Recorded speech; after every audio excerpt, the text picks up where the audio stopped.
नमस्कार दोस्तों, आप सभी का एडुटेरिया के समर्पण सीरीज में बहुत बहुत स्वागत है। तो इस वीडियो के माध्यम से हम लोग एडुटेरिया के समर्पण सीरीज का सेट नंबर 6 को देखेंगे। तो यह एडुटेरिया का समर्पण सीरीज जो चलाया गया है वो बीपीएससी 71st प्रीलिम्स एग्जाम के चलाया गया है।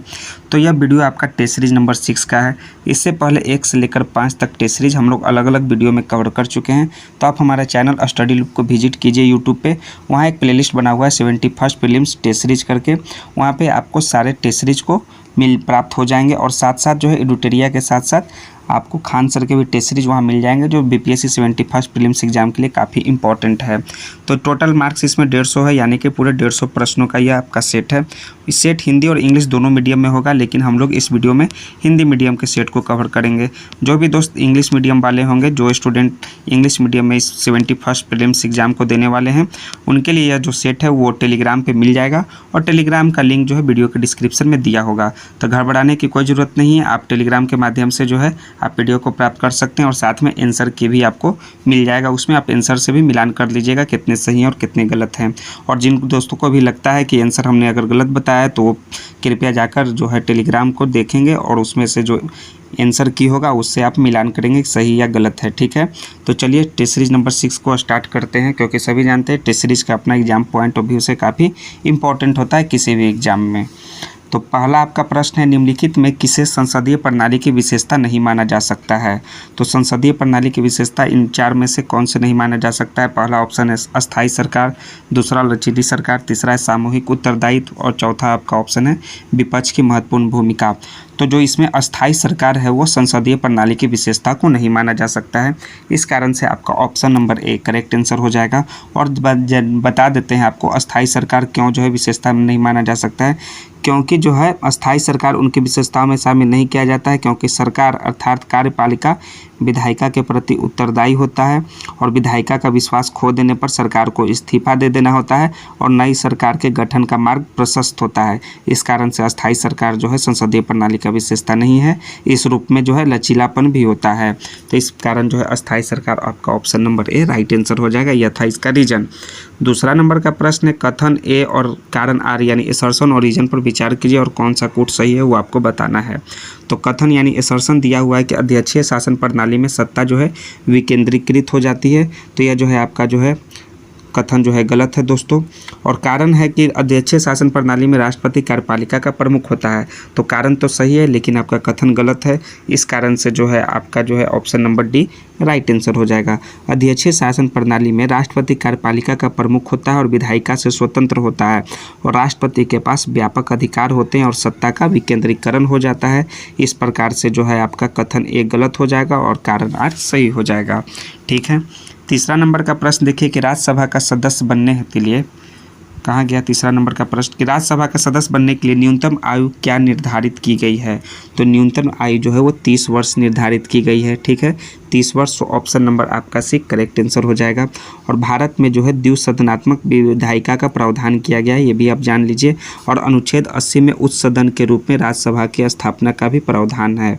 और राज्यसभा का सदस्य बनने के लिए कुछ और योग्यता निर्धारित की गई, जैसा कि पहला जो योग्यता है वो भारत का नागरिक हो, दूसरा जैसा कि ये 30 वर्ष का हो या फिर उससे अधिक आयु का हो, तीसरा आपका लाभ के पद पर न हो, और चौथा दिवालिया या पागल घोषित न किया गया हो। ठीक है, यह है आपका राज्यसभा का सदस्य बनने के लिए कुछ योग्यता निर्धारित किया गया है। सो ऑप्शन नंबर सी इसका 30 वर्ष करेक्ट आंसर हो जाएगा।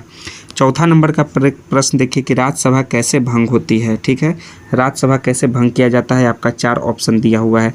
तो राष्ट्रपति 5 वर्ष के बाद भंग करते हैं, ये आपका सही आपका ऑप्शन नहीं है। दूसरा, राष्ट्रपति 6 वर्ष के बाद भंग करते हैं, ये भी आपका सही नहीं है। लोकसभा के साथ स्वतः भंग हो जाती है राज्यसभा, ये भी आपका सही नहीं है। तो उपयुक्त में से कोई भी कारण राज्यसभा के भंग होने का कारण नहीं है। सो ऑप्शन नंबर डी इसका करेक्ट आंसर हो जाएगा। ठीक है, और कुछ आपका इंपॉर्टेंट फैक्ट्स जान लीजिए कि राज्यसभा एक अस्थायी सदन है तथा यह कभी भंग नहीं होता है। ठीक है, इसके सदस्यों का जो कार्यकाल होता है वो 6 वर्ष का होता है, जिनमें से 1/3 सदस्य प्रत्येक 2 वर्षों के बाद सेवानिवृत्त हो जाते हैं। और राज्यसभा के अधिकतम सदस्यों की संख्या है वो कितना है? 250 है, 250 है, जिसमें राज्य तथा केंद्र शासित प्रदेश के टोटल 238 हैं और राष्ट्रपति के द्वारा 12 सदस्य मनोनीत होते हैं। इस प्रकार से अधिकतम संख्या 250 है। सो ऑप्शन नंबर डी उपयुक्त में से कोई नहीं राज्यसभा के भंग होने का कारण है। 5वां नंबर का प्रश्न है, निम्नलिखित कथनों पर विचार कीजिए और उपरोक्त में से कौन से कथन सही है वो आपको बताना है। 2 कथन दिया हुआ है। पहला है कि संविधान में संशोधन करने के विषय में लोकसभा की शक्तियां राज्यसभा की तुलना में अधिक है, तो यह कथन जो है आपका गलत है दोस्तों, ठीक है। दूसरा है कि धन विधेयक केवल लोकसभा में प्रस्तुत किया जा सकता है, तो जी दोस्तों, धन विधेयक जो है केवल लोकसभा में प्रस्तुत किया जा सकता है। और संविधान संशोधन करने के विषय में लोकसभा तथा राज्यसभा को एक समान शक्तियां प्राप्त है, ठीक है। तो इस प्रकार से आपका जो है आपका पहला जो कथन गलत हो जाएगा कि लोकसभा की शक्तियाँ जो है राज्यसभा की तुलना में अधिक है, कोई नहीं है, सब एक समान शक्तियाँ प्राप्त है, तो यह गलत है। और 2 आपका कथन सही है, तो केवल 2 ऑप्शन नंबर बी आपका करेक्ट आंसर हो जाएगा 5वां नंबर के प्रश्न का। 6ठा नंबर का प्रश्न है कि भारत के नियंत्रक और महालेखा परीक्षक, जिसे हम लोग शॉर्ट फॉर्म में कैग कहते हैं, कैग की रिपोर्ट की जांच कौन सी संसदीय समिति करती है? तो कैग की रिपोर्ट की जांच जो है लोक लेखा संसदीय समिति करती है, तो लोक लेखा समिति ऑप्शन नंबर सी इसका करेक्ट आंसर हो जाएगा। और इस समिति में जो है कुल 22 सदस्य होते हैं, जिसमें जो है 15 सदस्य लोकसभा से और 7 सदस्य जो हैं आपके राज्यसभा से चुने जाते हैं, ठीक है। टोटल 22 सदस्य, ऑप्शन नंबर सी लोक लेखा समिति राइट आंसर हो जाएगा। 7वां है कि रिक्त स्थान की पूर्ति विकल्प में दिए गए उचित शब्द के आधार पर कीजिए। प्रायः संसद की अस्थायी समिति के सदस्यों को लोकसभा एवं राज्यसभा से क्रमशः अनुपात में लिया जाता है, तो क्रमशः जो है 2:1 में लिया जाता है। 2 आपके हो जाएंगे लोकसभा और 1 हो जाएंगे राज्यसभा से, ठीक है। सो ऑप्शन नंबर सी इसका राइट आंसर हो जाएगा 7 नंबर के प्रश्न का। 8 नंबर का प्रश्न देखिए क्या है कि प्रकलन समिति के सदस्यों की कुल संख्या कितनी होती है? तो प्रकलन समिति की कुल सदस्यों की संख्या 30 होती है, तो 30 यानी ऑप्शन नंबर डी इसका करेक्ट आंसर हो जाएगा। और प्रकलन समिति जो है एक महत्वपूर्ण अस्थायी संसदीय समिति है, जिसका मुख्य उद्देश्य सरकारी खर्चों की जांच और निगरानी करना है। और इस समिति का गठन जो है भारतीय संविधान के अनुच्छेद 118 और लोकसभा के नियमों के तहत किया जाता है, और कुल 30 सदस्य होते हैं, ऑप्शन नंबर डी इसका करेक्ट आंसर होगा। 9वां नंबर का प्रश्न है कि निम्नलिखित में से कौन सा उच्चतम न्यायालय के आरंभिक क्षेत्राधिकार में आता है, और निम्नलिखित कूटों के आधार पर सही उत्तर का चयन कीजिए। तो उच्चतम न्यायालय के आरंभिक क्षेत्राधिकार में कौन कौन सा है? पहला है आपका कि भारत संघ तथा एक या अधिक राज्यों के बीच का विवाद, ये आपका जो उच्चतम न्यायालय के आरंभिक क्षेत्राधिकार में आता है, सही है। भारत संघ तथा किसी संघ राज्य क्षेत्र के बीच का विवाद, यह जो है नहीं आता है दोस्तों, ठीक है, यह उच्चतम न्यायालय के क्षेत्राधिकार में, तो ये 2 आपका जो है गलत हो जाएगा। तीसरा है मौलिक अधिकार से संबंधित वाद, ये भी आपके आते हैं। और 2 या 2 से अधिक राज्यों के बीच का विवाद, ये भी जो है उच्चतम न्यायालय के आरंभिक क्षेत्राधिकार में आते हैं। सो 1, 3 और 4 जो है आपका सही कूट है, तो 1, 3, 4 ऑप्शन नंबर डी इसका करेक्ट आंसर हो जाएगा, ऑप्शन नंबर डी। 10वां नंबर का प्रश्न है सूची 1 में प्रावधान और सूची 2 में अनुच्छेद दिए गए हैं, तो उसको सुमेलित करना है सूची 1 को सूची 2 से। पहला है आपका कि राष्ट्रपति और उपराष्ट्रपति के चुनाव से संबंधित विवाद जो है किस अनुच्छेद में दिए गए हैं? तो यह जो है अनुच्छेद 71 में दिया गया है, तो आपका जो है 1 का ए हो जाएगा। दूसरा, दीवानी मामलों में सुप्रीम कोर्ट की अपीलीय अधिकारिता, यह जो है आपका दिया हुआ है अनुच्छेद 133 में, यानी कि 3 हो जाएगा बी का। सुप्रीम कोर्ट की सलाहकारी अधिकारिता, ये आपका अनुच्छेद 143 में दिया हुआ है, सो आपका सी का 4 है। और सुप्रीम कोर्ट का अभिलेख न्यायालय होना, ये आपका लास्ट आपका 2 बच गया, डी का 2, तो 1, 3, 4, 2 आपका जो है, तो ऑप्शन नंबर बी इसका करेक्ट आंसर हो जाएगा, ठीक है। नेक्स्ट प्रश्न देखिए क्या है आपका 11 नंबर का प्रश्न, निम्नलिखित कथनों पर विचार करें। ये आपका 4 कथन दिया हुआ है, उपरोक्त में से कौन से कथन सही है वो आपको बताना है 11 नंबर के प्रश्न का। तो पहला है आपका कि सुप्रीम कोर्ट के लिए यह बाध्यकारी है कि वह राष्ट्रपति द्वारा निर्देशित किसी भी मामलों में अपनी परामर्शी अधिकारिता का प्रयोग करते हुए अपना मत व्यक्त करे, ठीक है। तो यह जो है आपका बाध्यकारी सुप्रीम कोर्ट के लिए बाध्यकारी नहीं है कि राष्ट्रपति द्वारा निर्देशित किसी भी मामले में अपनी परामर्शी अधिकारिता का प्रयोग करते हुए अपना मत व्यक्त करे।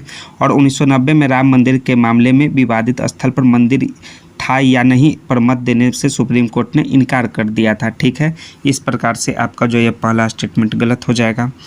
दूसरा है परामर्शी अधिकारिता की शक्ति के अधीन प्राप्त किसी निर्देश पर उच्चतम न्यायालय की पूर्ण पीठ सुनवाई करती है, तो यह आपका जो है स्टेटमेंट सही है।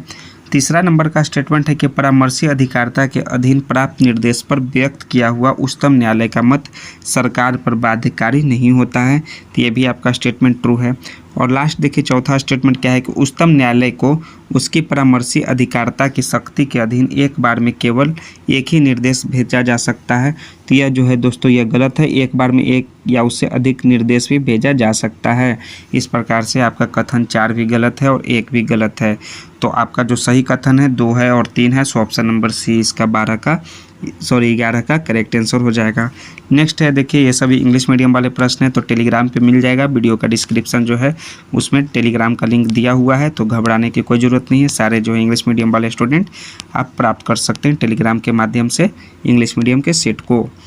12 नंबर का प्रश्न है कि निम्नलिखित में किस वाद में सुप्रीम कोर्ट ने न्यायिक समीक्षा को संविधान का आधारभूत ढांचा घोषित किया था? वह बात था आपका मिनर्वा मिल्स बनाम भारत संघ, जो कि 1980 ईस्वी में हुआ था। सो ऑप्शन नंबर डी इसका 12 का करेक्ट आंसर हो जाएगा। इस बाद में जो है सुप्रीम कोर्ट ने न्यायिक समीक्षा को संविधान का आधारभूत ढांचा घोषित किया था।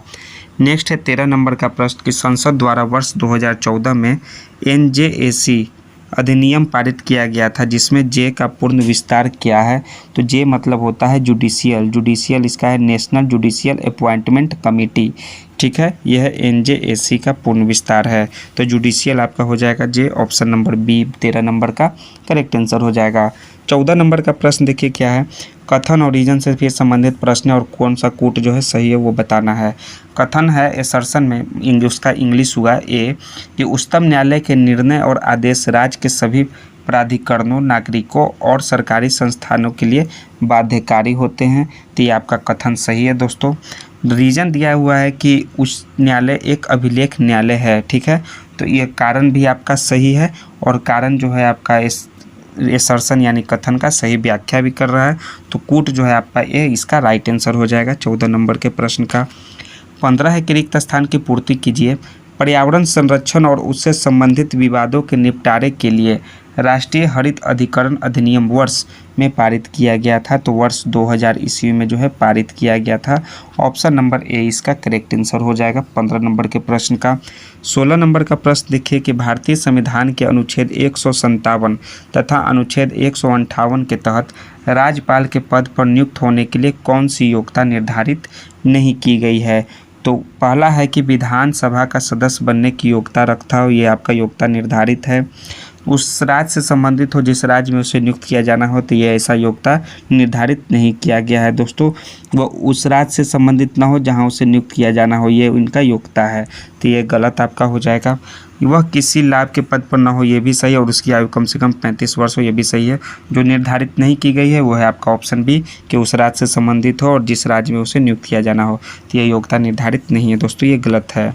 17 नंबर है कि निम्नलिखित कथनों पर विचार कीजिए और उपरोक्त में से कौन से कथन सही हैं? ये 2 कथनों में। तो पहला है आपका कि किसी राज्य के राज्यपाल की परिलब्धियां और भत्ते उसकी पदावधि के दौरान कम नहीं किए जा सकते हैं, ये आपका कथन एकदम सही है। किसी राज्य के राज्यपाल के विरुद्ध संवैधानिक कदाचार के आधार पर उसकी पदावधि के दौरान दंडिक कार्रवाई संशस्तित की जा सकती है। तो ये आपका कथन जो है गलत है कि किसी राज्य के राज्यपाल के विरुद्ध उसकी पदावधि के दौरान कोई दंडिक कार्रवाई किसी भी आधार पर संशस्तित नहीं की जा सकती। यदि पूर्व से कोई केस उस पर चल रहा हो तो उसकी पदावधि के दौरान वह निष्क्रिय अवस्था में रहेगा। हाँ, पदावधि पूर्ण होने के बाद वह पुनः सक्रिय किया जा सकता है। तो ये आपका जो है राज्यपाल से संबंधित दूसरा कथन गलत है। तो केवल एक सही है, ऑप्शन नंबर ए 17 का राइट आंसर हो जाएगा। नेक्स्ट है 18 नंबर का प्रश्न देखिए क्या है कि सूची 1 में राज्यपाल की शक्तियाँ दिया हुआ है और सूची 2 में प्रावधान दिया हुआ है। तो शक्तियाँ और प्रावधान जो है आपको सुमेलित करना है। तो है न्यायिक शक्तियाँ, तो न्यायिक शक्तियाँ जो है वो अनुच्छेद 161 में इसका प्रावधान है। तो 1 का ए इसका करेक्ट आंसर होगा।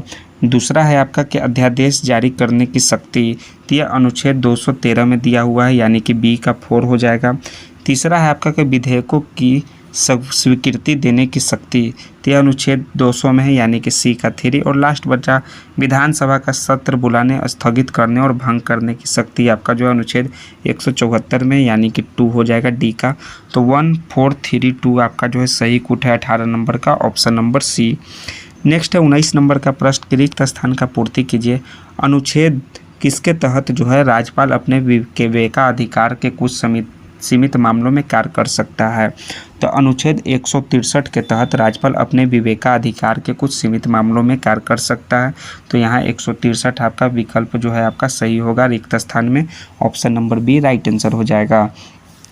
नेक्स्ट है 20वां नंबर का प्रश्न कि मुख्यमंत्री का यह कर्तव्य होगा कि वह राज्यपाल को राज्य की कार्यपालिका या विधायिका से संबंधित सभी जानकारियों को प्रदान करेगा। ठीक है, यह कर्तव्य बताया हो मुख्यमंत्री का।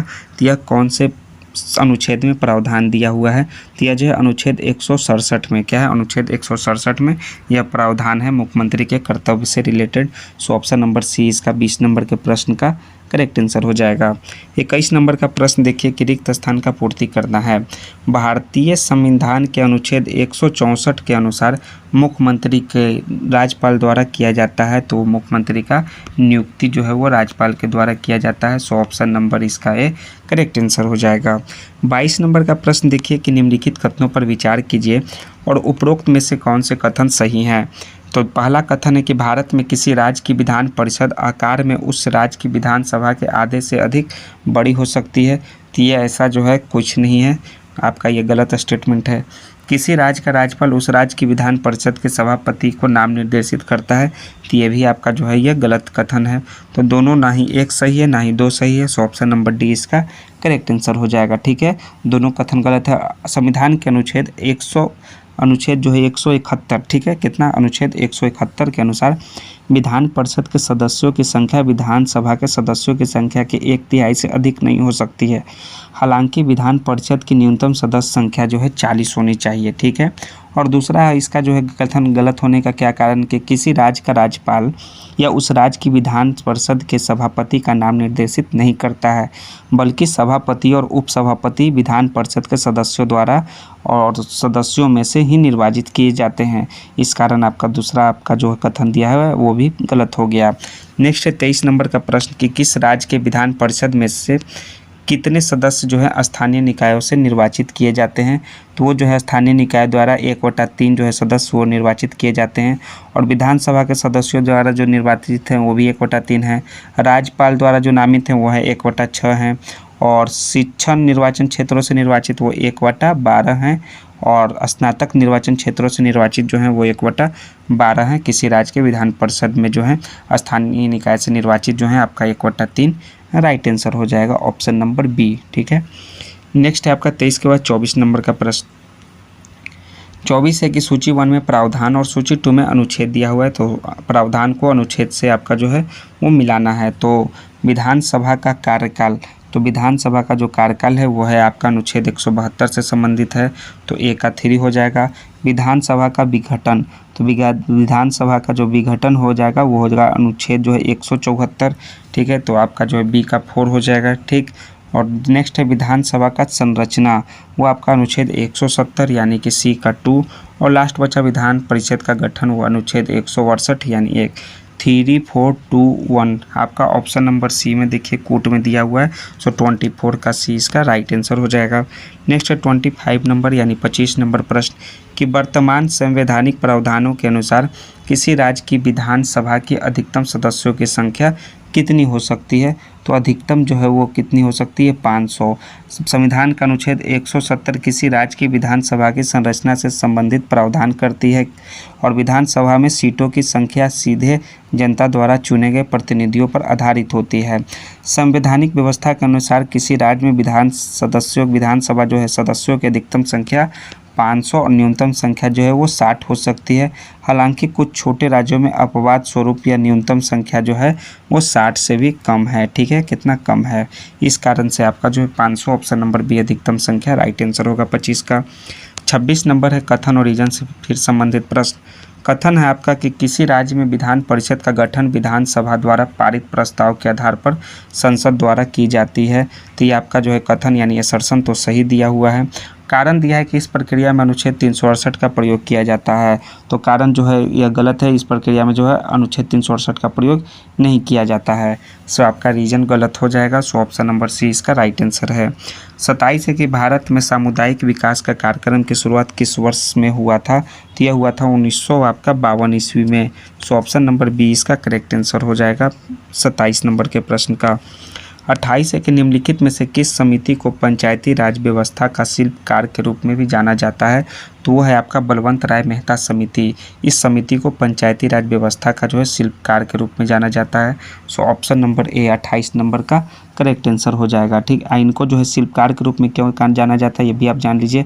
पंचायती राज व्यवस्था के गठन के लिए सर्वप्रथम 1957 ईस्वी में बलवंत राय मेहता के नेतृत्व में समिति का गठन किया गया था और इस समिति ने अपनी सिफारिशें प्रस्तुत की तथा उन सिफारिशों को विभिन्न रूपों में स्थापित भी किया गया। इसलिए उन्हें जो है स्थानीय स्वशासन यानी पंचायती राज व्यवस्था का शिल्पकार भी कहा जाता है। तो ऑप्शन नंबर ए इसका करेक्ट आंसर होगा। पंचायती राज संस्थाओं से जुड़ी निम्नलिखित समितियों पर विचार कीजिए। पहला है थुंगन समिति, गाडीगिल समिति, एल.एम. सिंघवी समिति और जी.वी.के. राव समिति। ठीक है, तो उपरोक्त समितियों के गठित होने का सही कालानुक्रम क्या था? ठीक है, तो पहला है आपका कि थुंगन समिति। थुंगन समिति जो है वो 1989 ईस्वी में यह जो है गठित हुआ था। दूसरा है आपका गाडगिल समिति। गाडगिल समिति जो है वो 1988 में हुआ था इसका जो है स्थापना। तीसरा है एल.एम. सिंघवी समिति। ठीक है, तो इसका जो है गठित कब हुआ था? यह है एल.एम. सिंघवी जो है 1986 में। और लास्ट आपका बचा है जी.वी.के. राव समिति, ये इसका गठन हुआ 1985 में। तो पहला आपका समिति 1985 हो जाएगा यानी कि डी, दूसरा आपका हो जाएगा सी 1986, तीसरा आपका हो जाएगा बी और लास्ट आपका हो जाएगा ए। तो DCBA, तो DCBA जो है आपका ऑप्शन नंबर डी में दिया हुआ है। तो DCBA जो है समितियों के गठन होने का सही कालानुक्रम में व्यवस्थित है। तो 29 का आपका डी करेक्ट आंसर है। नेक्स्ट 30 नंबर का प्रश्न देखिए क्या है। 30 नंबर का प्रश्न है आपका कि रिक्त स्थान की पूर्ति विकल्प में दिए गए उचित शब्द के आधार पर कीजिए। 73वां संविधान संशोधन अधिनियम वर्ष में पारित किया गया था। तो हम लोग सभी जानते हैं दोस्तों ये कब 73वां हुआ था? वो हुआ था 1992 ईस्वी में पारित किया गया था। सो ऑप्शन नंबर बी इसका करेक्ट आंसर हो जाएगा। 31 नंबर का प्रश्न है कि भारतीय संविधान की 11वीं अनुसूची में पंचायत की शक्तियों तथा विषय वस्तु की चर्चा की गई है। किस अनुसूची? 11वीं अनुसूची में। तो इसके तहत कुल कितने विषयों को शामिल किया गया है? तो इसके तहत जो है कुल 29 विषयों को शामिल किया गया है। तो 29 विषयों यानी ऑप्शन नंबर सी इसका करेक्ट आंसर है। और इस 29 विषय में जो है कुछ प्रमुख विषय भी आप जान लीजिए। पहला जो है आपका विषय वो क्या हो जाएगा? कृषि हो जाएगा। दूसरा आपका हो जाएगा भूमि सुधार। तीसरा हो जाएगा आपका लघु सिंचाई। चौथा हो जाएगा सामाजिक वानिकी आदि जो है स्थानीय महत्व के विषय। ठीक है, ये सभी जो है कुछ जो है महत्वपूर्ण जो है आपके विषय हैं इस 29 विषयों में। सो ऑप्शन नंबर सी इसका करेक्ट आंसर हो जाएगा। नेक्स्ट है आपका 32 नंबर का प्रश्न, निम्नलिखित में से कौन सा विषय जो है संविधान की 11वीं सूची में शामिल नहीं है? तो 11वीं सूची में जो है सार्वजनिक वितरण प्रणाली शामिल है, तकनीकी प्रशिक्षण एवं व्यावसायिक शिक्षा शामिल है और महिला एवं बाल विकास शामिल है। लेकिन उच्च शिक्षा जो है वो आपका शामिल नहीं है। 11वीं अनुसूची में जो है विषय जो है 11वीं अनुसूची में ये शामिल नहीं है। ठीक है, यह विषय उच्च शिक्षा। ऑप्शन नंबर बी इसका 32 का करेक्ट आंसर हो जाएगा। 33 नंबर है कि भारतीय संविधान में भाग 9 का ए में किस संविधान संशोधन अधिनियम द्वारा जोड़ा गया है? ठीक है, भाग 9A, तो वो जोड़ा गया है आपका 74वां संविधान संशोधन अधिनियम। ठीक है, सो ऑप्शन नंबर सी इसका करेक्ट आंसर होगा। और भारतीय संविधान के भाग 9A का संबंध नगर पालिकाओं के गठन, संरचना, शक्तियाँ और कार्यों से है और इस भाग को संविधान के 74वें संशोधन अधिनियम जो कि 1992 ईस्वी में हुआ था इसके द्वारा जोड़ा गया और इसमें अनुच्छेद 243 से 243 ZG तक के प्रावधान जो है सम्मिलित हैं। सो ऑप्शन नंबर सी इसका राइट आंसर है 33 का। 34 है कि स्थानीय स्वशासन की सर्वोत्तम व्याख्या यह की जा सकती है कि यह एक प्रयोग है। तो यह एक प्रयोग क्या चीज़ का है? यह लोकतांत्रिक विकेंद्रीकरण का प्रयोग है। सो ऑप्शन नंबर डी 34 का करेक्ट आंसर हो जाएगा। नेक्स्ट है 35 यानी 35 नंबर का प्रश्न, उपरोक्त में से कौन से कथन सही है वो आपको बताना है। पहला है कि पंचायतों में सीटों का आरक्षण संबंधी उपबंध जो है अनुच्छेद 243 के डी में किया गया है। तो ये आपका जो है सही उपबंध है।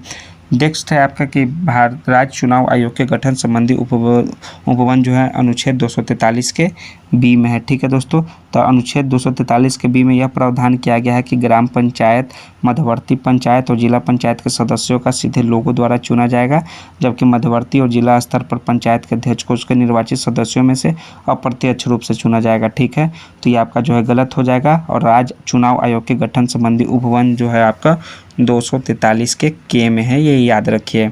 इस कारण से जो है केवल एक जो है कथन सही है, ऑप्शन नंबर ए इसका 35 का करेक्ट आंसर होगा।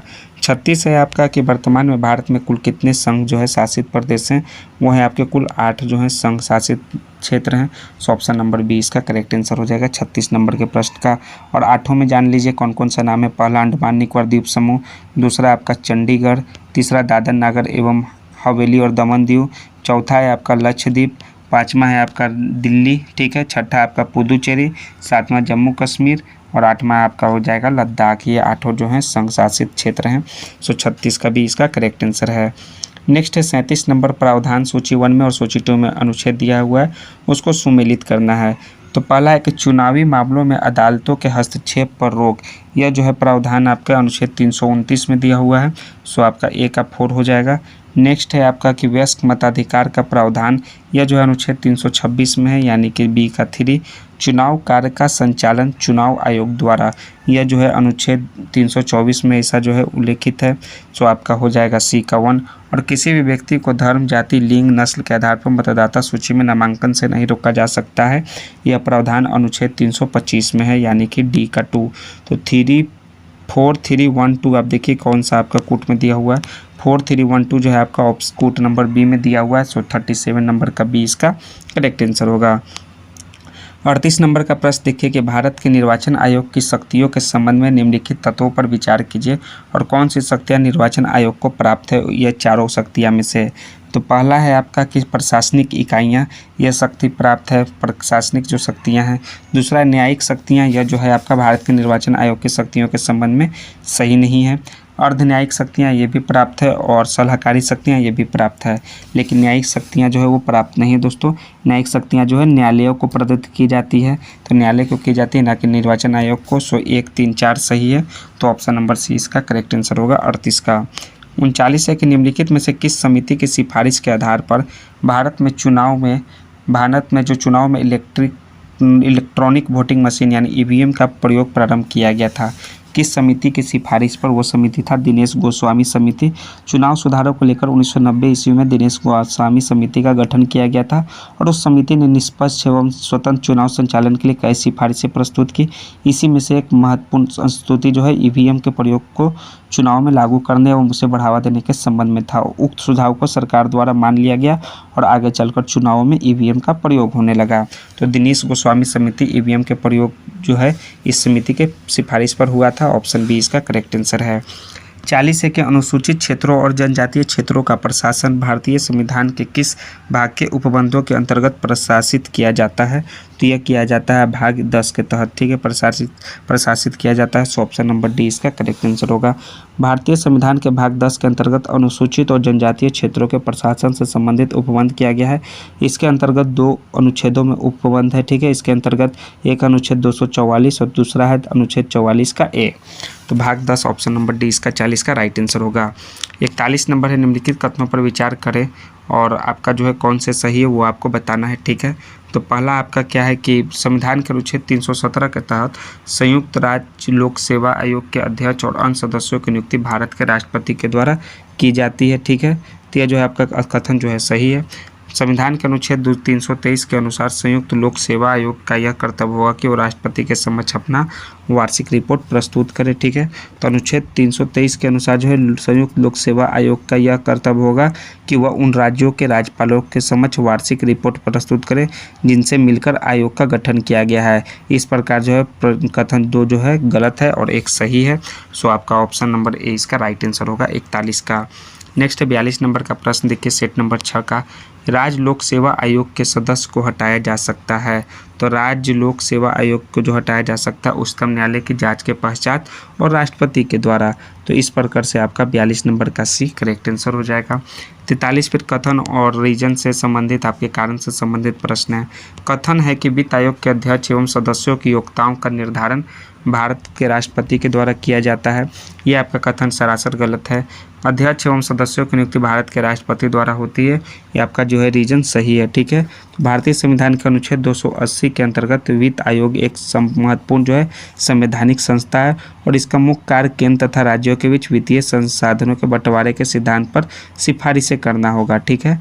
तो कथन 1 जो है गलत है और कथन आर जो है वो सही है। सो ऑप्शन नंबर आपका जो है डी करेक्ट आंसर हो जाएगा 43 नंबर के प्रश्न का। 44 है कि वित्त आयोग के कार्यों से संबंधित निम्नलिखित कथनों पर विचार करें और उपरोक्त में से कौन से कथन सही है वो आपको बताना है। तो भारत की संचित निधि से धन निकालने की अनुमति देना, ठीक है। तो भारत की संचित निधि से धन निकालने की अनुमति देना वो भारत का संसद का काम है, न कि वित्त आयोग का। तो यह जो है आपका जो है गलत कथन है, ठीक है। प्राप्त करों के भागों को राज्यों के बीच बांटना, तो प्राप्त करों को जो है राज्यों के बीच बांटना जो है वो आपका सही कथन है। दूसरा है कि सहायता अनुदान के लिए राज्यों के आवेदनों पर विचार करना, तो सहायता अनुदान के लिए जो है आपका राज्यों के आवेदन पर विचार करना ये भी सही है। और संघ सरकार तथा राज्य सरकार बजट के प्रावधानों के अनुसार करों की उगाही कर रही है या नहीं, इसकी देखरेख करना तथा उस पर रिपोर्ट देना। तो यह जो है आपका जो है यह गलत कथन है, क्योंकि संघ सरकार तथा राज्य सरकारें बजट के प्रावधानों के अनुसार करों की उगाही कर रही है या नहीं उसकी देखरेख करना तथा उस पर रिपोर्ट देना भारत के नियंत्रण एवं महालेखा परीक्षक कैग का कार्य है, न कि वित्त आयोग का। तो 1 और 4 गलत है, 2 और 3 सही है, तो सिर्फ 2 कथन सही है। ऑप्शन नंबर 20 का करेक्ट आंसर होगा। 45 नंबर का प्रश्न देखिए क्या है कि रिक्त स्थान की पूर्ति विकल्प में दिए गए उचित शब्दों के आधार पर कीजिए। वस्तु एवं सेवा कर परिषद का गठन भारतीय संविधान के अनुच्छेद के तहत किया गया है। यह किया गया है अनुच्छेद 279 कितना 279 ए के अंतर्गत जो है भारतीय जो है वस्तु एवं सेवा कर परिषद का गठन किया गया है। सो ऑप्शन नंबर सी इसका 45 का करेक्ट आंसर हो जाएगा। 46 नंबर का प्रश्न है कि राष्ट्रीय अनुसूचित जनजाति आयोग की स्थापना किस वर्ष की गई। तो इसकी स्थापना जो है 2004 ईस्वी में की गई थी, जब अनुसूचित जातियों और अनुसूचित जनजातियों के लिए संयुक्त आयोग को विभाजित कर 2 अलग अलग आयोग बनाए गए थे तब। सो ऑप्शन नंबर आपका जो है 2000 राइट आंसर हो जाएगा, 2004 ऑप्शन नंबर बी।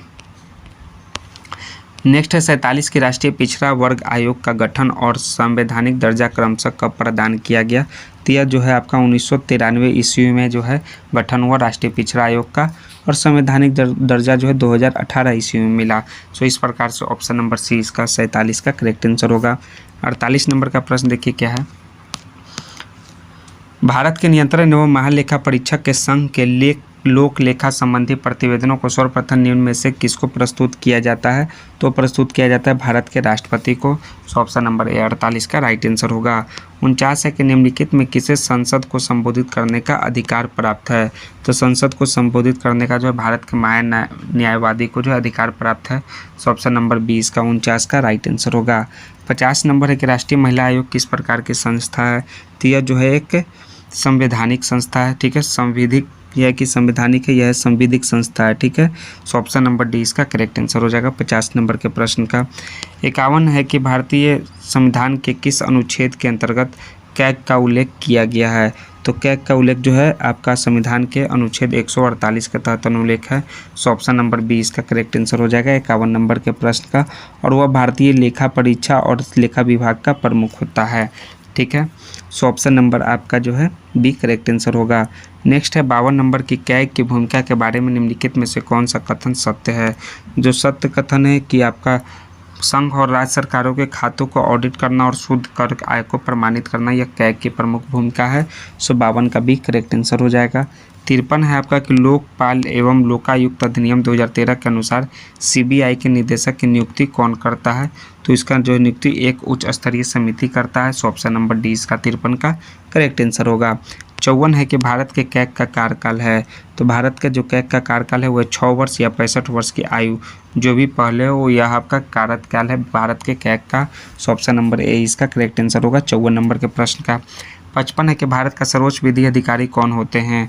तो वो होते हैं भारत के अटॉर्नी जनरल जो है भारत का सर्वोच्च विधि अधिकारी होता है। सो 55 नंबर का सी इसका करेक्ट आंसर हो जाएगा। नेक्स्ट है 56 नंबर के भारत के महान न्यायवादी के बारे में निम्नलिखित में से कौन सा कथन सत्य नहीं है भारत के महान न्यायवादी के संबंध में। तो वो है आपका कि वह सदन का सदस्य होता है, यह कथन जो है सत्य नहीं है। सो ऑप्शन नंबर ए इसका 56 नंबर का करेक्ट आंसर होगा। 57 नंबर है कि अटॉर्नी जनरल की योग्यता निम्नलिखित के समान है। तो है आपका सर्वोच्च न्यायालय के न्यायाधीश नियुक्त होने की योग्यता के समान है अटॉर्नी जनरल की योग्यताएं। सो ऑप्शन नंबर आपका बी करेक्ट आंसर हो जाएगा 57 नंबर के प्रश्न का। 58 है कि निम्नलिखित में से कौन सा कार्य राज्य के महाधिवक्ता का नहीं है। सलसा के अध्यक्ष के रूप में कार्य करना जो है राज्य के महाधिवक्ता का कार्य नहीं है। So option number C 58 number का करेक्ट आंसर होगा। 59 नंबर का प्रश्न देखिए कि महाधिवक्ता का कार्यकाल कितना होता है। तो महाधिवक्ता का कार्यकाल जो है वो 6 वर्ष होता है, ठीक है। तो अनिश्चित और 6 वर्ष होता है और राज्यपाल की इच्छा पर्यंत कोई निश्चित अवधि तक पद धारण नहीं करता है, ठीक है। सो ऑप्शन नंबर आपका 69 का जो है 59 का डी जो है करेक्ट आंसर हो जाएगा आपका। महाधिवक्ता का कार्यकाल कितना होता है कि राज्यपाल की इच्छा पर्यंत कोई निश्चित अवधि तक पद धारण नहीं करता है। सो ऑप्शन नंबर डी 59 का करेक्ट आंसर होगा। 60 नंबर है कि नीति आयोग ने योजना और नीति निर्माण के लिए निम्नलिखित में से कौन सा दृष्टिकोण अपनाया है। तो दृष्टिकोण अपनाया नीचे से ऊपर की ओर दृष्टिकोण। सो 60 नंबर का आपका सी करेक्ट आंसर होगा। 61 नंबर है कि निम्नलिखित में से कौन सी नीति आयोग का उद्देश्य नहीं है। तो नीति आयोग का उद्देश्य नहीं है वो है आपका कि राज्यों और केंद्र शासित प्रदेशों को वित्तीय संसाधन का आवंटित करना जो है वो नीति आयोग का उद्देश्य नहीं है। सो ऑप्शन नंबर आपका जो है करेक्ट आंसर सी होगा। 62 है कि नीति आयोग के पहले उपाध्यक्ष थे। तो पहले उपाध्यक्ष अरविंद पनघड़िया थे नीति आयोग के। सो ऑप्शन नंबर सी 62 का राइट आंसर हो जाएगा, अरविंद पनघड़िया। 63 नंबर का प्रश्न देखिए क्या है कि योजना निर्माण में केंद्र और राज्य के बीच समन्वय के प्रमुख मंच के रूप में राष्ट्रीय विकास परिषद एनडीसी का स्थान किस निकाय ने लिया है। तो इसका जो है वो लिया है आपका नीति आयोग की शासी परिषद ने, नीति आयोग का शासी परिषद, यानी ऑप्शन नंबर सी इसका 63 नंबर का करेक्ट आंसर हो जाएगा। तो चलिए ऑप्शन नंबर सी 63 नंबर का राइट आंसर हो जाएगा। नेक्स्ट है 64 नंबर के निम्नलिखित में से कौन सा कार्य राष्ट्रीय मानव अधिकार आयोग यानी एनएचआरसी का नहीं है। इसका शॉर्ट फॉर्म यही है। तो एनएचआरसी का जो है वो नहीं है, मानव अधिकारों के उल्लंघनकर्ताओं को दंडित करना वो राष्ट्रीय मानव अधिकार आयोग का कार्य नहीं है। So option number C 64 number का करेक्ट आंसर हो जाएगा। राष्ट्रीय मानव अधिकार आयोग का जो है वैधानिक निकाय है और इसका स्थापना जो है 1993 ईस्वी में हुआ था। और आयोग जो है मानव अधिकारों का प्रहरी है और इसके कार्य मुख्य रूप से अनुशंसात्मक प्रकृति के हैं और दंडित करने का कार्य जो है इसका नहीं है। 65 नंबर है कि राष्ट्रीय मानव अधिकार आयोग, ठीक है, उससे संबंधित एक और प्रश्न है। एनएचआरसी मामले की सुनवाई कर सकता है। मामले की सुनवाई तभी कर सकता है कि स्वयं यानी कि स्व प्रेरणा से शिकायत द्वारा या न्यायालय द्वारा संदर्भित हो, तब जो है मामले की सुनवाई कर सकता है। So option number C 65 number का करेक्ट आंसर हो जाएगा। 66 नंबर का प्रश्न देखिए कि राष्ट्रीय महिला आयोग एनसीडब्ल्यू की स्थापना कब की गई। तो राष्ट्रीय महिला आयोग एनसीडब्ल्यू का स्थापना किया गया दोस्तों 1992 ईस्वी में। सो ऑप्शन नंबर आपका सी करेक्ट आंसर हो जाएगा। भारत में महिलाओं के अधिकारों और कल्याण की रक्षा और संवर्धन के लिए राष्ट्रीय महिला आयोग अधिनियम 1990 के तहत जनवरी 1992 में जो है एनसीडब्ल्यू की स्थापना की गई और अध्यक्ष जो है केंद्र सरकार द्वारा नियुक्त किया जाता है। 5 सदस्य होते हैं, कानून, सामाजिक कार्य, प्रबंधन आदि जैसे विभिन्न क्षेत्रों से केंद्र सरकार द्वारा नामित होते हैं। सो ऑप्शन नंबर सी 1992 जो है एनसीडब्ल्यू का स्थापना वर्ष होगा। 67 नंबर है कि राष्ट्रीय बाल अधिकार संरक्षण आयोग, जिसे हम लोग शॉर्ट फॉर्म में क्या कहते हैं दोस्तों, NCPCR, बाल अधिकारों के लिए निम्नलिखित में से किस कार्य की निगरानी करता है। राष्ट्रीय बाल अधिकार संरक्षण आयोग, यह जो है आपका पहला है कि शिक्षा का अधिकार अधिनियम 2019 की निगरानी करता है, सही है। बाल श्रम निषेध एवं विनियमन अधिनियम का भी निगरानी करता है, ये भी सही है। किशोर न्याय अधिनियम का भी निगरानी करता है, ये भी सही है। तो राष्ट्रीय बाल अधिकार संरक्षण आयोग जो है इन सभी चीज़ों का जो है अधिकारों का कार्य का निगरानी करता है। सो ऑप्शन नंबर डी 67 का करेक्ट आंसर हो जाएगा। 68 है आपका कि केंद्रीय सतर्कता आयोग यानी CWC की स्थापना किस समिति की सिफारिश पर की गई थी। तो CWC की स्थापना जो है संथानम समिति के सिफारिश पर किया गया था। सो 68 का आपका जो है बी करेक्ट आंसर हो जाएगा। 69 जो है आपका देखिए वो क्या है, कथन और रीजन से संबंधित प्रश्न है। अभी कथन ये दिया हुआ है कि CWC के पास भ्रष्ट अधिकारियों पर मुकदमा चलाने की स्वतंत्र शक्तियां हैं। तो यह जो है आपका कथन गलत है, स्वतंत्र शक्तियां कुछ नहीं है ऐसा। कारण है कि CWC अधिनियम 2003 के तहत एक वैधानिक निकाय है, ठीक है। तो ये जो है आपका रीजन जो है वो सत्य है लेकिन कारण सही नहीं है। सो ऑप्शन नंबर आपका सी करेक्ट आंसर हो जाएगा 69 का। नेक्स्ट है 70 नंबर का प्रश्न देखिए क्या है। राष्ट्रीय अल्पसंख्यक आयोग के संबंध में निम्नलिखित कथनों पर विचार करें और कौन से कथन सही है वो आपको बताना है। यह एक संवैधानिक निकाय है। तो दोस्तों जो है ये आपका कथन गलत है। CWC के पास भ्रष्ट अधिकारियों पर मुकदमे चलाने की स्वतंत्र शक्तियां नहीं है। यह केवल एक सलाहकार और पर्यवेक्षी निकाय है। विशेष रूप से केंद्र सरकार के विभागों और सार्वजनिक क्षेत्रों के उपक्रमों में सतर्कता मामले पर जो है इस कारण से जो है आपका पहला जो है गलत ऑप्शन हो जाएगा। यह अल्पसंख्यकों के लिए संवैधानिक और कानूनी सुरक्षा जो है उपायों से संबंधित मामलों की जांच कर सकता है। यह कथन सही है आपका। यह अल्पसंख्यक कल्याण योजनाओं के प्रभावी कार्यान्वयन के लिए उदार कदम उठाने की सिफारिश करता है राष्ट्रीय अल्पसंख्यक आयोग। तो ये भी कथन सही है। तो दूसरा और तीसरा जो है कथन सही हो जाएगा। सो ऑप्शन नंबर 20 का 70 का करेक्ट आंसर हो जाएगा। और इसका जो है आप 70 का जो भी आपका आंसर होगा क्वेश्चन का आपको मिलान करना होगा आंसर। तो वीडियो के डिस्क्रिप्शन में लिंक दिया है टेलीग्राम का, वहाँ से आप सोल्यूशन को प्राप्त कर सकते हैं। देखिए फिर मिलान वाला है आपका दिया हुआ। पहला है कि केंद्रीय सूचना आयोग CIC, ठीक है, CIC केंद्रीय सूचना आयोग, इसका जो है मिलान होगा केंद्र के सार्वजनिक प्राधिकरणों के खिलाफ अपील। दूसरा है राज्य सूचना आयोग। राज्य सूचना आयोग का जो है वो होगा आपका क्या, राज्य के सार्वजनिक। और तीसरा जो होगा जन सूचना अधिकारी जानकारी प्रदान करता है, ठीक है। तो इसका जो करेक्ट मिलान होगा वो होगा आपका 2 का A, B का 1 और C का 3। सो ऑप्शन नंबर C 71 का करेक्ट आंसर हो जाएगा, ऑप्शन नंबर B, ठीक है। 73 नंबर का प्रश्न है कि सूचना का अधिकार अधिनियम जो कि संशोधन 2019 में हुआ था, उस संशोधन ने निम्नलिखित में से कौन से परिवर्तन किए। तो वो संशोधन जो है CIC और SIC का कार्यकाल और वेतन केंद्र सरकार के नियमों के अधीन कर दिया गया उस संशोधन में। सो ऑप्शन नंबर D 73 नंबर के प्रश्न का करेक्ट आंसर हो जाएगा।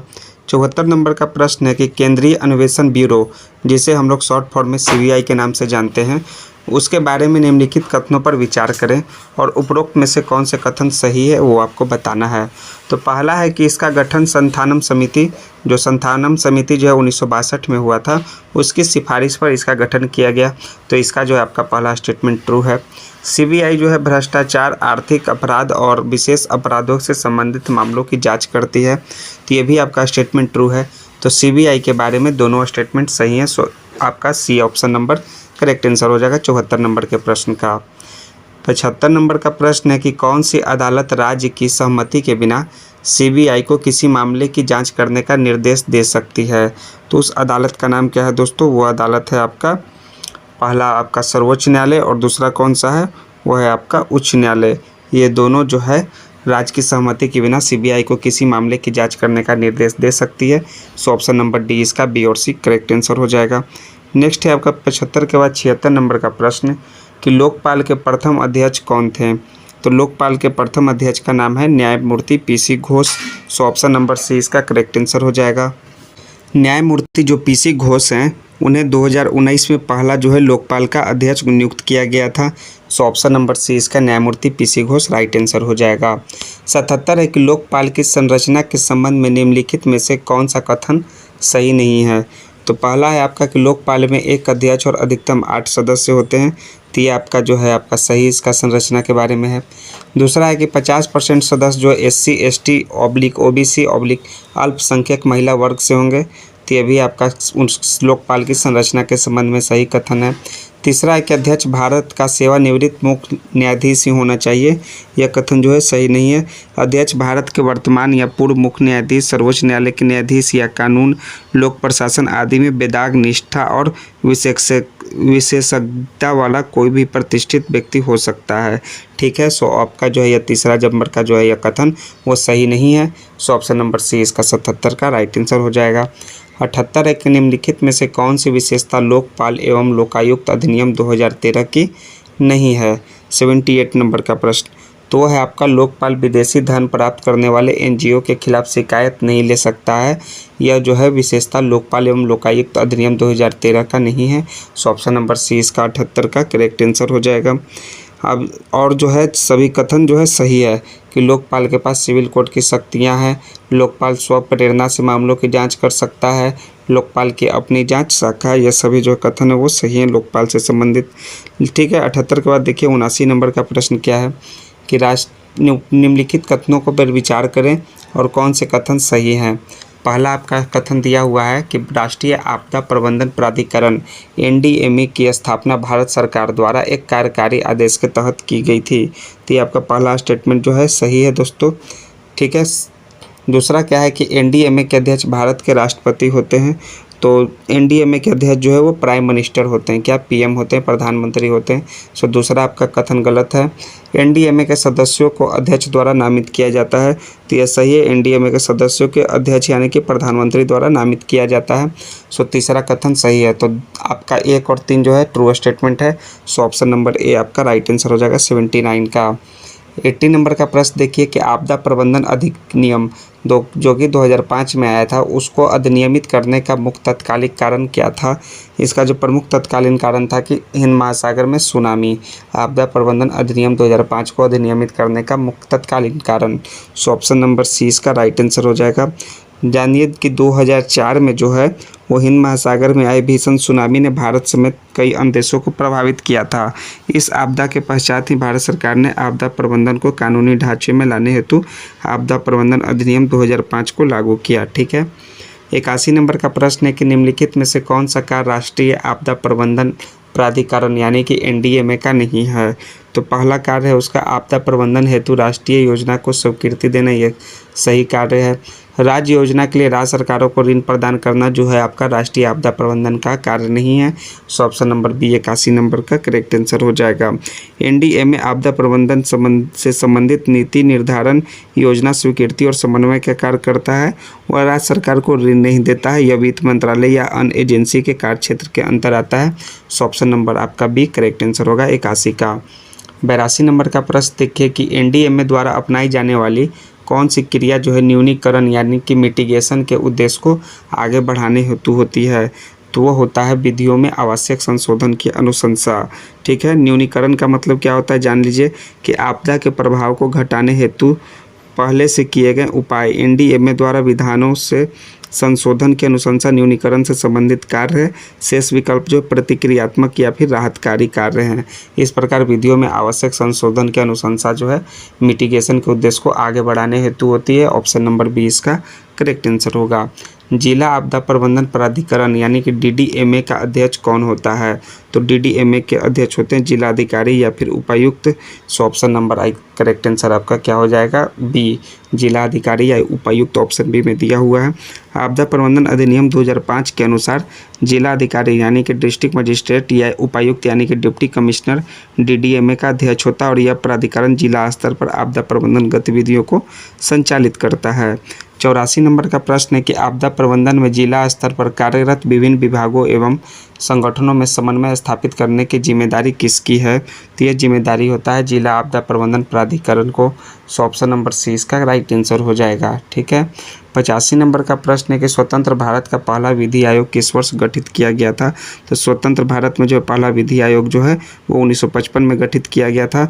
1955 इसका option number D correct answer हो जाएगा। और इसका उद्देश्य पुराने और अप्रचलित कानूनों की समीक्षा करना था।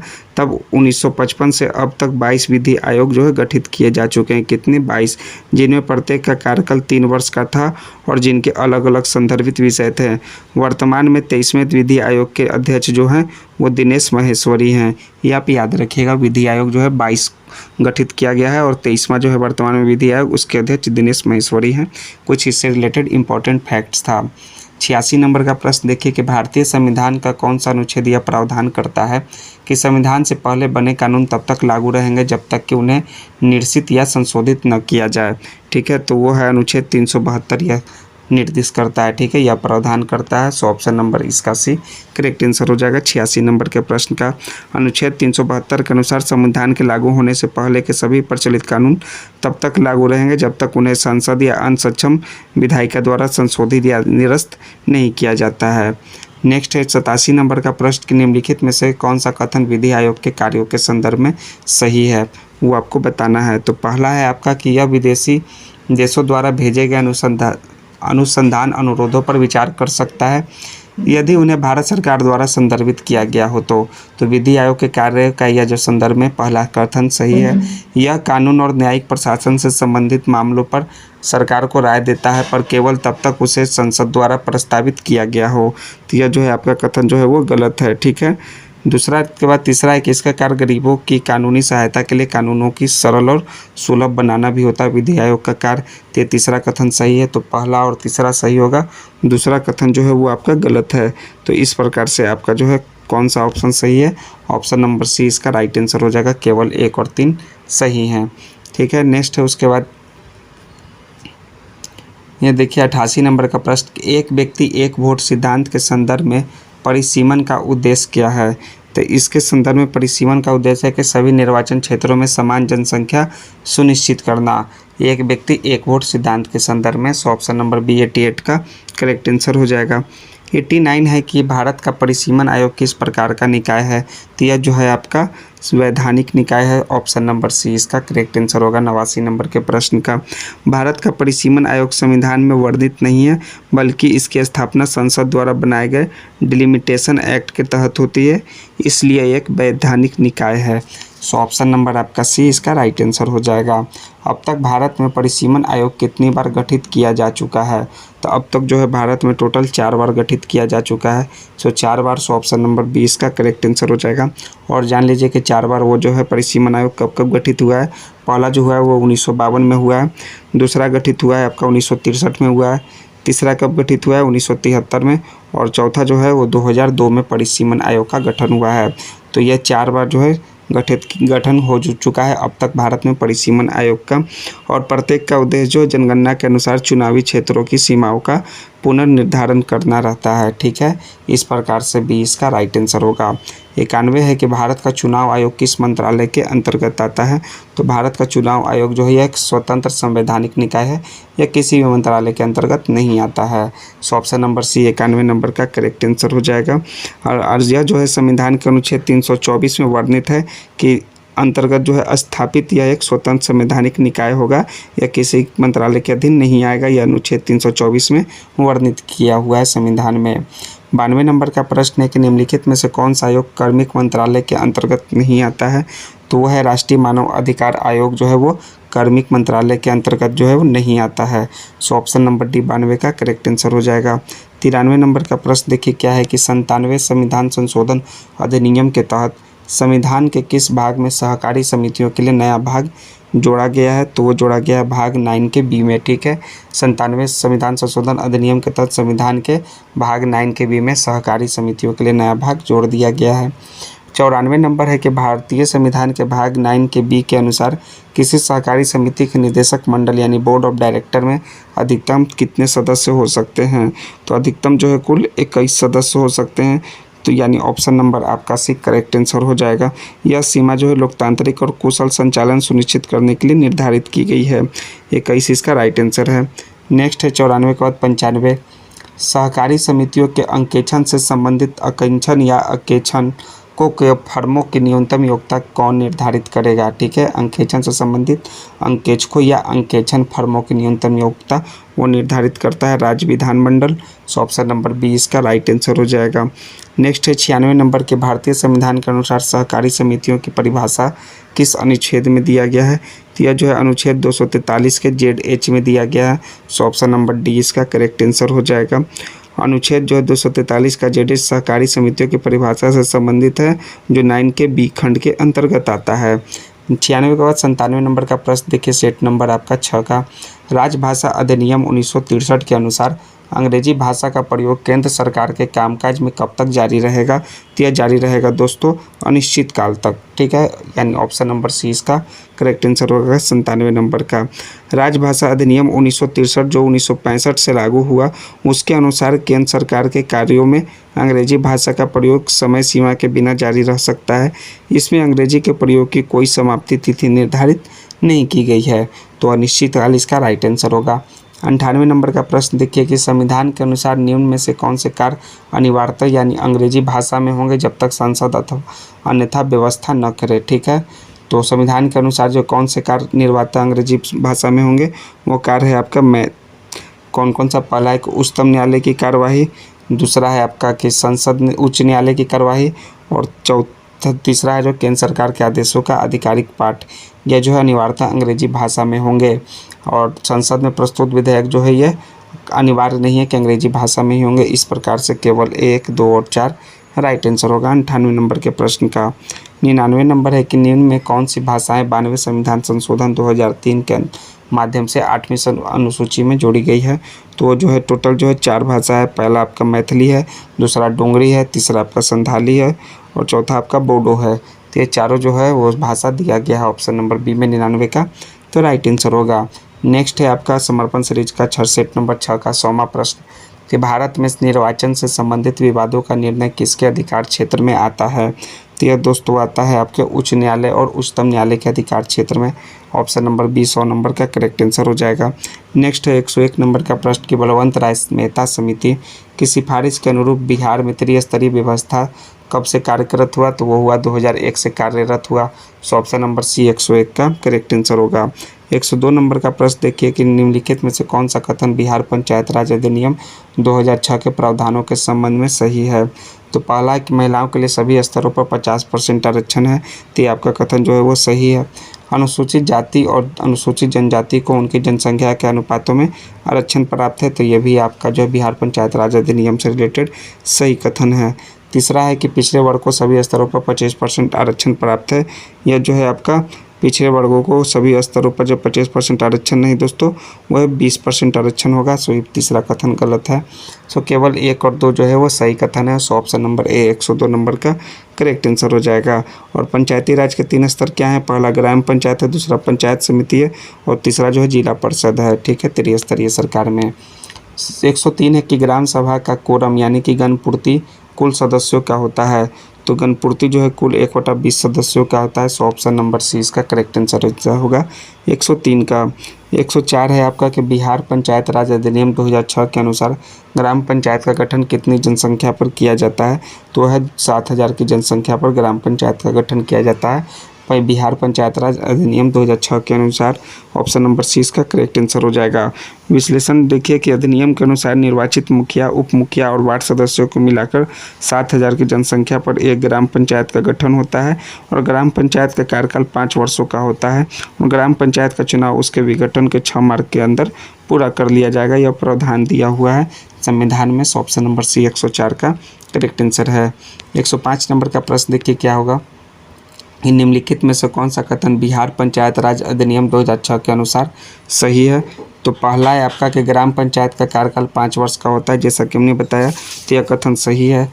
प्रत्येक जो है 500 जनसंख्या पर एक वार्ड सदस्य का निर्वाचन होगा, ये भी आपका जो है दूसरा वो सही है। तीसरा है कि मुखिया और उप मुखिया अपना त्यागपत्र ग्राम पंचायत के सचिव को देते हैं। तो यह जो है कथन गलत है, क्योंकि मुखिया और उप मुखिया अपना त्यागपत्र जिला पंचायती राज पदाधिकारी को देते हैं, न कि ग्राम पंचायत के सचिव को। सो तीसरा आपका कथन गलत है। बिहार पंचायत राज अधिनियम 2006 के अनुसार 1 और 2 कथन सही है। सो ऑप्शन नंबर 105 का करेक्ट आंसर होगा। नेक्स्ट है 106 नंबर का प्रश्न देखिए कि निम्नलिखित में से कौन सा कथन जिला परिषद के संबंध में सही है। ठीक है, तो पहला आपका है कि जिला परिषद के अध्यक्ष अपना त्यागपत्र जो है जिला दंडाधिकारी को देते हैं। तो ये आपका कथन सही है। दूसरा है कि जिला परिषद के उपाध्यक्ष अपना त्यागपत्र जिला दंडाधिकारी को देते हैं। तो ये दूसरा कथन जो है वो गलत है। ठीक है, तीसरा जो है अपना जिला परिषद के सदस्य अपना त्यागपत्र अध्यक्ष को देते हैं। तो ये आपका कथन सही है। तो केवल 1 और 3 कथन सही होगा। सो ऑप्शन नंबर आपका बी करेक्ट आंसर हो जाएगा। और जान लीजिए जिला परिषद से संबंधित कुछ इंपॉर्टेंट फैक्ट्स को। जो जिला परिषद होती है वो जिला स्तर पर होती है और जिला परिषद जो है ग्राम पंचायत एवं पंचायत समितियों के लिए नीति निर्धारण एवं मार्गदर्शन का काम करती है। ठीक है, और जिला परिषद के सदस्य लगभग जो है 50,000 की जनसंख्या पर प्रत्यक्ष मतदान द्वारा चुने जाते हैं। कितने की जनसंख्या पर? 50,000 की जनसंख्या पर। और जान लीजिए कि जिला परिषद के निर्वाचित सदस्य अपने में से एक अध्यक्ष एवं एक उपाध्यक्ष का चुनाव जो है अप्रत्यक्ष मतदान द्वारा करते हैं और अध्यक्ष अपना जो है त्यागपत्र स्वलिखित रूप से जिला दंडाधिकारी को देता है तथा उपाध्यक्ष अपना जो है त्यागपत्र स्वलिखित रूप से अध्यक्ष को देता है। जिला परिषद सदस्य जो है अपना त्यागपत्र जो है वो अध्यक्ष को देते हैं। तो इस प्रकार से जो है आपका जो सही कथन हो जाएगा वो होगा आपका 1 और 3 है। सो ऑप्शन नंबर आपका राइट आंसर है। ऑप्शन नंबर बी 106 नंबर के प्रश्न का। 107 है कि टीम इंडिया हब और ज्ञान एवं नवाचार हब निम्नलिखित के प्रभाग हैं। तो टीम इंडिया हब और ज्ञान एवं नवाचार हब ये दोनों जो है नीति आयोग के जो है वो प्रभार हैं। सो ऑप्शन नंबर बी इसका करेक्ट आंसर हो जाएगा बी। नीति आयोग। 108 है कि पटना उच्च न्यायालय के प्रथम मुख्य न्यायाधीश कौन थे? तो प्रथम मुख्य न्यायाधीश का नाम है सर एडवर्ड मेनार्ड जेम्स केमियर्स। ठीक है, सो ऑप्शन नंबर बी 108 का करेक्ट आंसर होगा।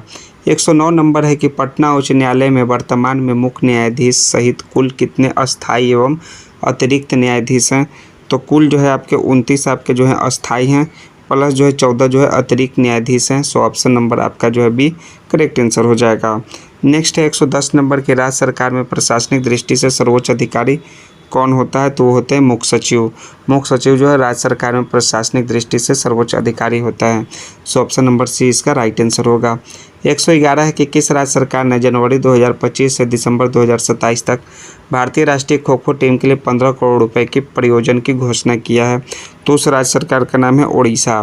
तो ओडिशा सरकार जो है वो 15 करोड़ रुपए का परियोजना का घोषणा किया है भारतीय राष्ट्रीय खो खो टीम के लिए। Option number C right answer होगा। ये आपका करंट अफेयर से रिलेटेड प्रश्न अब स्टार्ट होता है।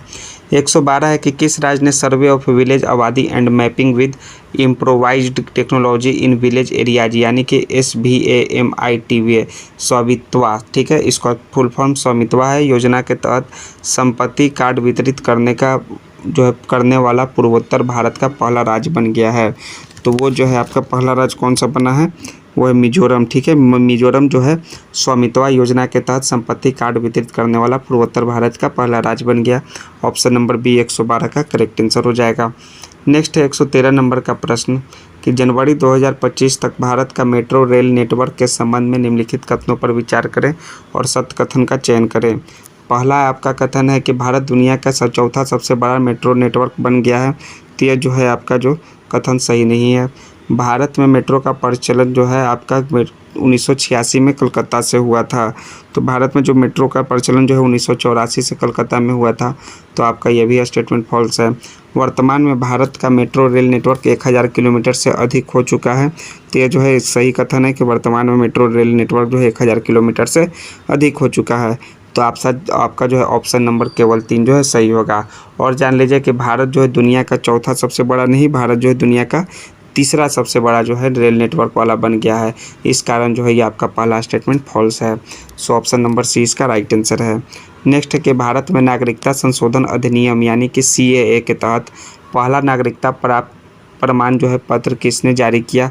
तो पहला प्रमाण पत्र जो है वो जारी किया है सुमित्रा रानी साहा। ठीक है, पहला नागरिकता प्रमाण पत्र किसने जारी किया है? तो वह है सुमित्रा रानी साहा। ऑप्शन नंबर डी इसका करेक्ट आंसर होगा।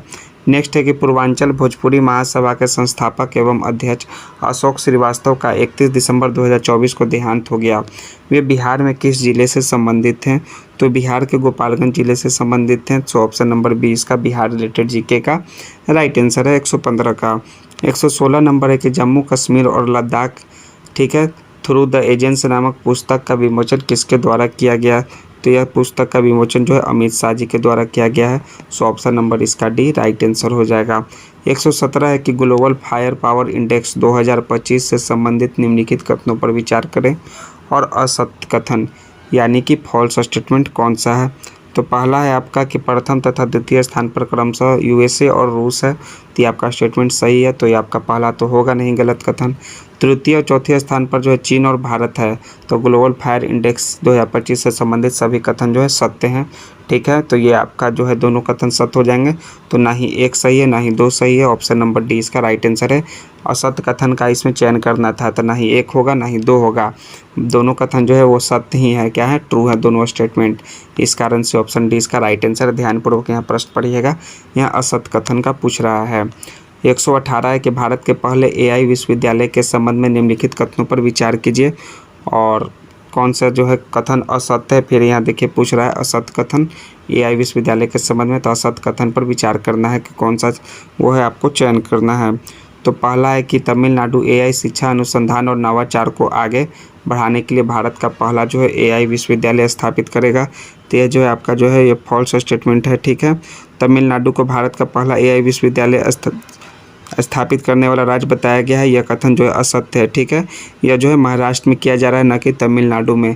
सो ऑप्शन नंबर आपका जो है पहला तो कथन है वो गलत हो जाएगा। तो असत्य कथन कौन सा हो जाएगा? ऑप्शन नंबर सी हो जाएगा। केवल एक पहला ही आपका स्टेटमेंट जब गलत हो गया तो। नेक्स्ट है उसके बाद 119वां नंबर का प्रश्न क्या है कि 13वें एक्वेरिन वार्षिक सैन्य अभ्यास भारत और किस देश के मध्य आयोजित किया गया। तो यह भारत और मालदीव के बीच जो है आयोजित किया गया था। ऑप्शन नंबर डी इसका करेक्ट आंसर होगा, 13वें एक्वेरिन वार्षिक सैन्य अभ्यास। और इसका उद्देश्य दोनों देशों के बीच सैन्य सहयोग, आतंकवाद विरोधी संचालन और मानवीय सहायता जैसे क्षेत्रों में तालमेल और क्षमताओं को बढ़ाना था। और 2025 में जो है इसका 13वां संस्करण आयोजित किया गया और यह अभ्यास जो है वो मालदीव में ही हुआ था। कहाँ? मालदीव में ही। नेक्स्ट है आपका, किस राज्य सरकार द्वारा नदी अपरदन को रोकने हेतु नोदी बंधन योजना शुरू की गई है। तो वो पश्चिम बंगाल के द्वारा ठीक है, नदी अपरदन को रोकने हेतु नोदी बंधन योजना को शुरू किया गया है। ऑप्शन नंबर आपका जो है बी करेक्ट आंसर हो जाएगा। नोदी बंधन योजना जो है जिसका उद्देश्य नदियों के कटाव को रोकना, नदी तटीय इलाकों में अवसंरचना व आजीविका को सुदृढ़ करना है। और पश्चिम बंगाल सरकार ने 25-26 के बजट में इसे प्रस्तुत किया है और इस योजना के लिए 200 करोड़ रुपये आवंटित किए गए हैं, विशेषकर मुर्शिदाबाद, मालदा व पश्चिमी मिदनापुर जैसे कटावग्रस्त जिलों के लिए यह जो है ठीक है योजना जो है चलाया गया है। नेक्स्ट है 121वां नंबर का प्रश्न कि 17वां ब्रिक्स शिखर सम्मेलन कहाँ आयोजित किया जाएगा। तो 17वां ब्रिक्स शिखर सम्मेलन जो है रियो डी जेनेरियो या ब्राज़ील में आयोजित किया जाएगा। 17वां ब्रिक्स शिखर सम्मेलन जो है 6 से 7 जुलाई 2025 को ब्राज़ील के रियो डी जेनेरियो में आयोजित किया जाएगा और यह शिखर सम्मेलन ब्राज़ील की अध्यक्षता में आयोजित हो रहा है। सो ऑप्शन नंबर आपका सी करेक्ट आंसर हो जाएगा। और 2014 का जो शिखर सम्मेलन के बाद पुनः यह आयोजन हो रहा है रियो डी जेनेरियो में। Option number C right answer है। 122 है कि हर खेत स्वस्थ खेत अभियान किस राज्य सरकार द्वारा शुरू किया गया है। तो यह हरियाणा राज्य सरकार के द्वारा शुरू किया गया है। सो ऑप्शन नंबर डी इसका करेक्ट आंसर हो जाएगा। नेक्स्ट है आपका 123 नंबर का प्रश्न, ये केंद्रीय बजट 2025-26 में प्रस्तावित नया आयकर स्लैब पर विचार करें और सत्य कथन का पहचान करें। तो पहला है कि 12 से लाख तक जो है 0% है, तो यह आपका सत्य कथन है। 12 से 16 लाख तक जो है 15% है, ये आपका सही है। 16 से 20 लाख तक 20% है, ये भी आपका सही है। और 20 से 24 लाख तक जो है वो कितना है 25% है। तो आपका जो है 30% नहीं है 25% होगा। तो मात्र जो है 3 जो है स्टेटमेंट जो है वो सत्य है। तो 1, 2, 3 जो है सत्य है। ऑप्शन नंबर सी इसका राइट आंसर होगा 123 का। ग्रेट निकोबार द्वीप परियोजना से संबंधित निम्नलिखित कथनों पर विचार करें और असत्य कथन का जो है पहचान करें। तो पहला आपका है कि इसका लक्ष्य अंतर्राष्ट्रीय कंटेनर ट्रांसशिपमेंट, ग्रीन फील्ड हवाई अड्डा, टाउनशिप और एक बिजली संयंत्र निर्माण करना है। तो ये जो है आपका पहला स्टेटमेंट जो है वो आपका ट्रू है। तो ये तो आपका होगा नहीं। यह एक पाक जल डमरू मध्य के निकट है जो एक प्रमुख शिपिंग मार्ग है। तो ये दूसरा स्टेटमेंट जो है असत्य है। तो दूसरा आपका सही होगा। इसे हिंद महासागर और पनामा नहर के साथ महत्वपूर्ण वैश्विक व्यापार मार्गों से जोड़ने के लिए डिज़ाइन किया गया है। तो ये भी आपका कथन गलत है। तो आपका 2 और 3 जो है वो असत्य कथन है।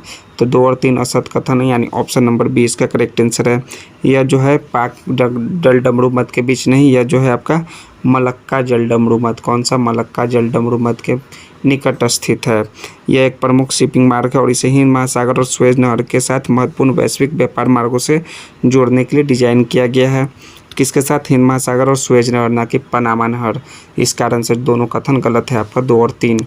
125 है कि किसके द्वारा राष्ट्रपति भवन में पर्पल फेस्ट 2025 का आयोजन किया गया है। तो यह आयोजन जो है दिव्यांगजनों के द्वारा, ठीक है। तो दिव्यांगजन, ऑप्शन नंबर डी इसका राइट आंसर होगा। 126 है कि देश के पहले वर्ल्ड पीस सेंटर का उद्घाटन कहाँ किया गया है। तो इसका जो उद्घाटन गुरुग्राम में किया गया है और यह केंद्र जो है जैन आचार्य लोकेश मुनि के नेतृत्व और अहिंसा विश्व भारती के प्रयासों से स्थापित किया जा रहा है। So option number D Gurugram correct answer होगा 126 का।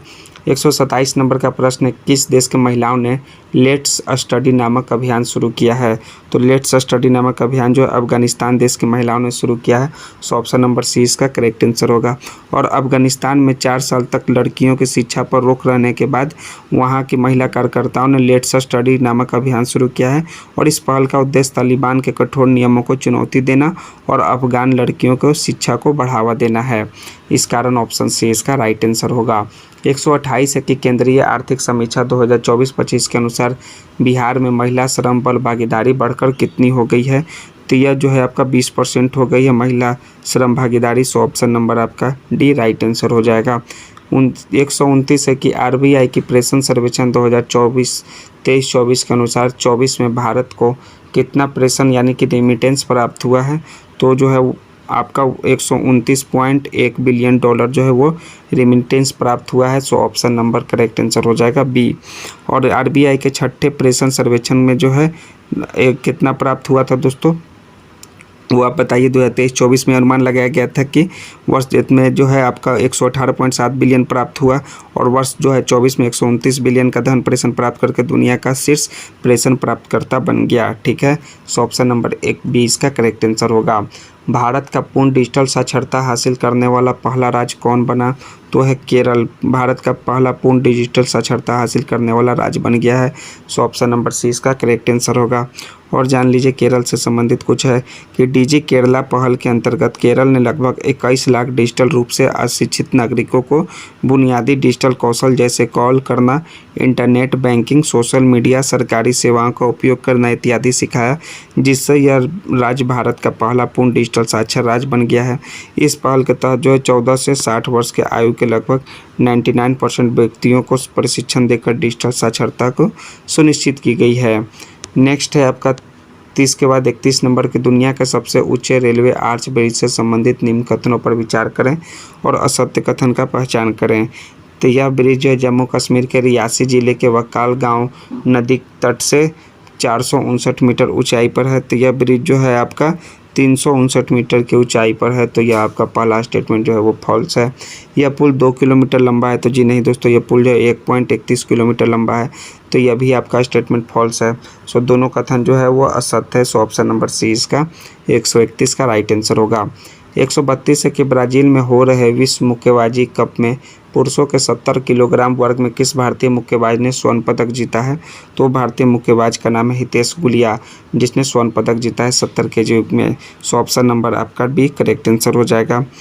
नेक्स्ट है किस राज्य ने आधिकारिक तौर पर हीट वेव एवं सन स्ट्रोक की स्थिति को राज्य विशिष्ट आपदा घोषित किया है, तो वो है तमिलनाडु राज्य ने राज्य विशिष्ट आपदा को घोषित किया है हीट वेव एवं सन स्ट्रोक की स्थिति को। सो ऑप्शन नंबर 20 का तमिलनाडु राइट आंसर हो जाएगा। 134 नंबर का प्रश्न है कि भारत का पहला प्रमाणित ग्रीन म्यूनिसिपल बॉन्ड किसने जारी किया है, तो जारी किया है गाजियाबाद नगर निगम ने। सो ऑप्शन नंबर 20 का 134 का करेक्ट आंसर होगा। 135 है कि प्रेस फ्रीडम इंडेक्स 2025 के संदर्भ में निम्नलिखित कथनों पर विचार करें और सत्य कथन का चयन करें। तो प्रथम स्थान पर फिनलैंड है, तो जी नहीं दोस्तों, प्रथम स्थान पर जो है वो नॉर्वे है। तो पहला तो सत्य होगा नहीं।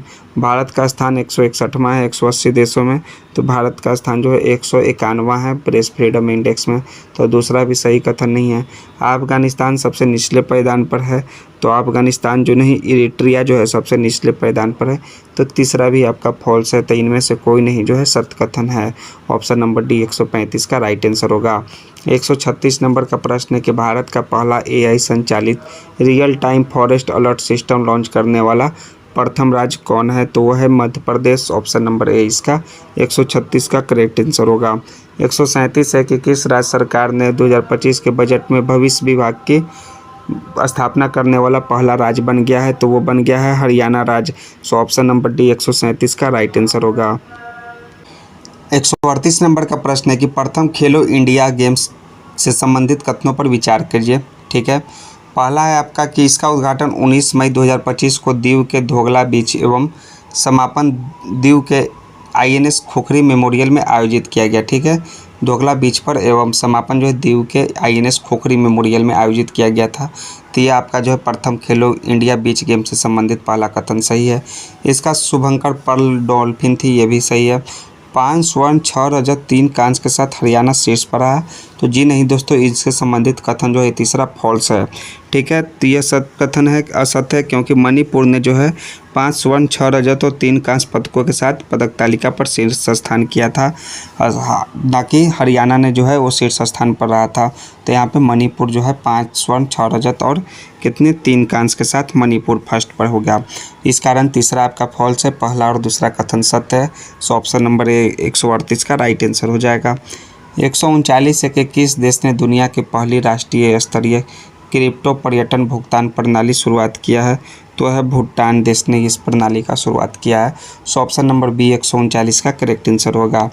140 नंबर का प्रश्न देखिए कि 42वां सीनियर राष्ट्रीय सीनियर रोइंग चैंपियनशिप 2025 कहाँ आयोजित किया गया है?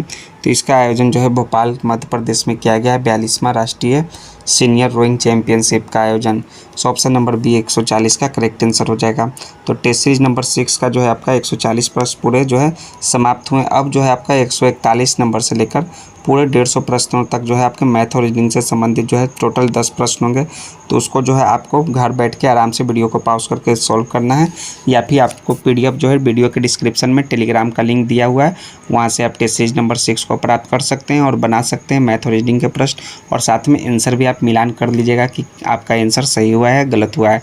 इसके आंसर के बावजूद जो है इसके और 140 जो भी प्रश्न है उसका भी आंसर आप आराम से पढ़ सकते हैं, व्याख्या को देख सकते हैं कि क्या क्या व्याख्या जो है दिया हुआ है आंसर के साथ। और आंसर अगर आपको लगे कि कोई गलत है तो आप मिलान भी कर सकते हैं। ठीक है, तो नेक्स्ट टेस्ट सीरीज नंबर 7 में हम लोग मिलते हैं दोस्तों नेक्स्ट वीडियो में। और वीडियो को लाइक करना और चैनल को सब्सक्राइब करना नहीं भूलिएगा दोस्तों।